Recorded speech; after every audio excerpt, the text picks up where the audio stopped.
Hi, Larry Stewart here with FordConstructionPros.com, just ahead of World of Concrete in Las Vegas. I'm with Dave Hillman, who's General Manager of the Vocational product line at International Navistar. Dave, the HX series came in with a big splash. Great introduction. Really enjoyed the show, by the way. Thank you. But it's interesting. First new vocational truck in 10 years? It is. It has been. It's been a long time coming. We've enjoyed a lot of success over the last 10 years, but we had to make some changes and trade-offs during the last several years, really, where we had to exit some key markets, not by choice, but really by design. We had to take a step back from some core markets, primarily around the premium dump trucks and concrete mixers, those applications where, for example, some states have maximum federal bridge requirements.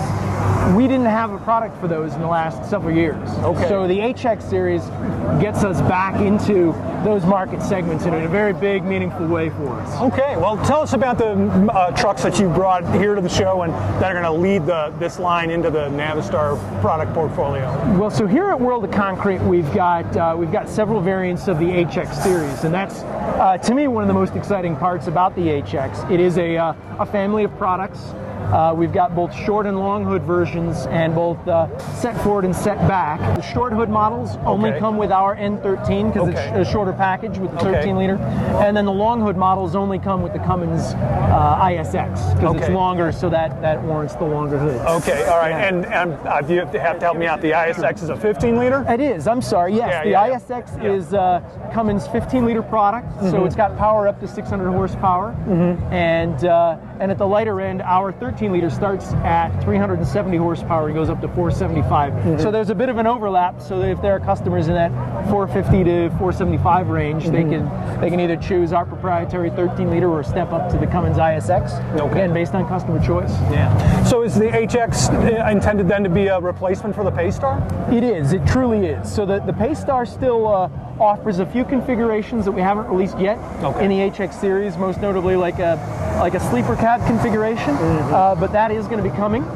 So we expect to have both the Paystar and the HX sold alongside each other in our international dealerships for the next year or so. But once the variations are all filled out, the configurations available in the HX, then we expect the Paystar will ride off into the sunset. There were 5 core central elements to our product development process that when we got into a room with the engineers and we said, we're gonna head on down this path, what do we want to achieve at the end of the path? And those 5 things were exterior styling, interior driver productivity and comfort, great visibility, lightweight, and maneuverability. What did you do to cut weight from this truck? What are the lightweight elements? Yeah, so lightweight,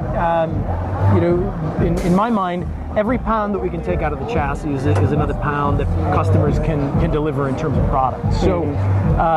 So we've done a few things. We've introduced the industry's strongest single frame rail, which is a 12.5-inch rail, which does the same work. It's got the same strength rating as most double 10-inch rails, and that saves about 13% weight out of the frame system from stem to stern.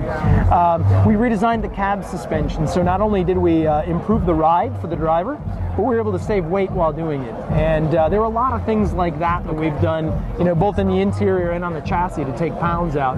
And the result is a very durable yet lightweight chassis. So is that a proprietary suspension, or are you working with a supplier? That actually is one that was designed in-house. We've been able to release it, and again, kind of looking at the things that we need to do for it: take weight out, improve ride, and improve clearance for auxiliary shafts like on a rear engine power takeoff.